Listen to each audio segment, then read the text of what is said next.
योगी सरकार में भी सूदखोरों का फैला मक्कर जाल। योगी सरकार कब करेगी इन सूदखोरों पर कार्रवाई?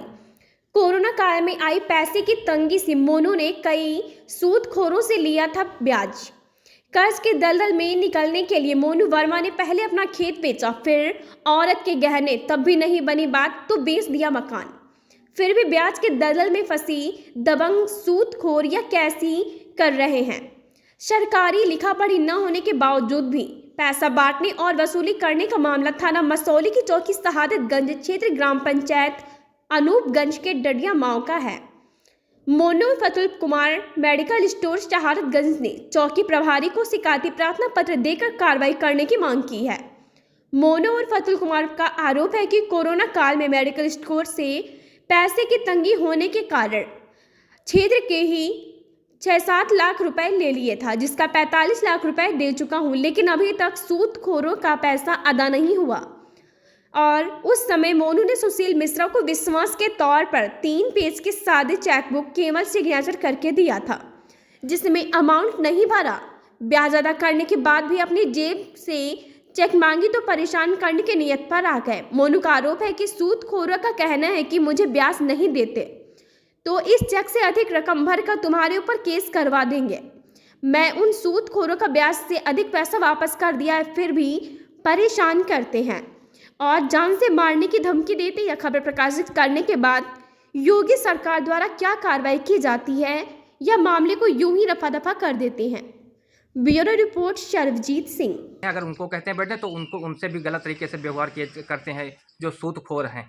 मतलब सूदखोर ऐसे हैं कि चाहें तो मतलब कफन से भी पैसा ले सकते हैं। मतलब कफन बेच दो लेकिन उनको पैसा दे दो। कितना पैसा दे? अपनी ज़मीन बेचे हैं, अपना घर बेचे हैं। ये जो घर है इसके पीछे का हमने 60,000 रुपये का घर बेचा। 14 लाख का घर, 14 लाख की ज़मीन में जी है विनय सिंह ठाकुर के पास, विनय सिंह चंदेल के नाम। मतलब उन्होंने लिया है 14 लाख की मैंने ज़मीन अपनी बेची है। यानी सब सूदखोरों को पैसा दिया है टोटल।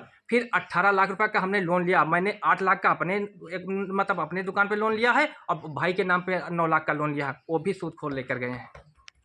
हम अगर हमारी सुनवाई नहीं होती है तो हम कुछ ना कुछ करेंगे, क्योंकि हम बहुत डिप्रेशन में हैं।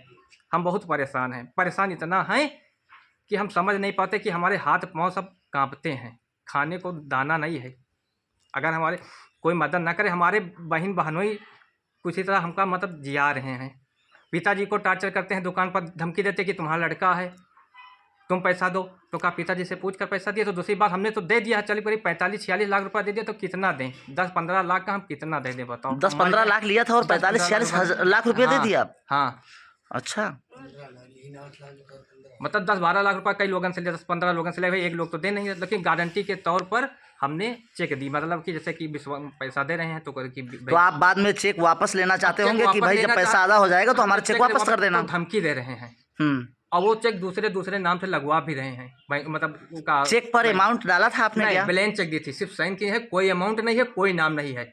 तो क्या लोग अब आपने मन से भर करके दे रहे हैं? मन से भर कर दे रहे हैं। मतलब सब कुछ कर रहे हैं हमारे चेक के साथ, हमारे चेक का दुरुपयोग कर रहे हैं। क्योंकि अब जब चेक मांगते हैं तो कहते हैं अभी पैसा और बाकी है, और तो अब हम क्या दें? मतलब अपनी किडनी गुर्दा बेच कर दे दें? कोई खरीदने वाला हो तो बताओ, हम बेच दें। सुनने में आया था कि कोई सूदखोर ऐसा भी बोला है कि आप अपना कहीं से पैसा अरेंज करो, मुझे दो, चाहे वो किडनी बेच कर ही क्यों ना दो। कोई ऐसा भी? हाँ, तो पहले धमकाए, फिर हमने उनसे बात की तो वो कहे कि कहीं भी ला दो। तो हम कह अगर हमारी किडनी को हम बिकती है हम बेच कर दे देंगे। और हम सहाय के लोग हैं और शहादतगंज के भी लोग हैं। अच्छा, हाँ। तो अब उन लोगों को नाम अगर नहीं लेना चाह रहे, अगर नाम ले लेंगे तो रात बिरात पक्का है हमारी, मतलब हमारा कत्ल हो जी पक्का है। तो जहाँ तक 2-4-10 दिन जीना है तो जी ले। अच्छा, डर की और सहमे की वजह से अब उन लोगों का नाम नहीं ले पा रहे? ना ले पे, क्योंकि हमारे छोटे बच्चे कहीं खेले गए हैं, उनका कहो किडनैप कर लें। इतना डरे हुए आप? हाँ, इतना डरे हैं। क्या योगी सरकार में इतना डर अभी व्याप्त है? अभी ऐसे दबंग गुंडे ब्राह्मणों की सरकार है। ब्राह्मणों की सरकार? क्या वो जात के ब्राह्मण है? हाँ, इसका फायदा उठा रहे हैं? टोटल ब्राह्मण है। इसका फायदा उठा रहे हैं? जैसे मैंने पैसा लिया सब ब्राह्मण है, इसीलिए वो सरकार का फायदा उठा रहे हैं। जो सूदखोर हैं वो सब पंडित हैं, ब्राह्मण हैं।